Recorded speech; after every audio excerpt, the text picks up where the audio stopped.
Good morning সবাইকে। কেমন আছো ফ্যামিলি? আই দেখো, আমি সকাল সকাল ঘুম থেকে উঠেছি আর দেখছি সবাই চলে এসছে। আমি ভাবলাম কি আগে ওদেরকে খেতে দিয়ে দিই, তারপর আমি যদি সামান্য বাসি কাজটাও সারতে যাই আর একসাথে কাউকে পাবো না।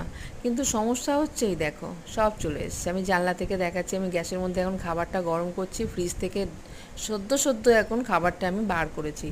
আর গোল্ডি আলাদা কেন, গোল্ডি ওদেরকে খালি শাসায়, ওরা ভয়ে দেখো গুটিয়ে আছে এখানে। ঠিক আছে, মুন্নিও কিছু বলে না, কিছু বলতে পারে না। গোল্ডি খুব হাত চালায়, খুব হাত চালায়, বাচ্চাগুলো ভয়ে একদম সিটকিয়ে আছে। আই দেখো, আমি খাবার দিয়ে দিয়েছি সবাইকে, কিন্তু সমস্যা হচ্ছে কি, ওর বাবা মা ওরা আলাদা দিলেও বাচ্চাদেরকে খাওয়াটা পুরো ছেড়ে দেয়। আর ওইটা দেখো, গোল্ডিও যে ওকে শাসিয়েছে বলে চুপ করে বসে আছে, ভয়ে খাচ্ছেই না।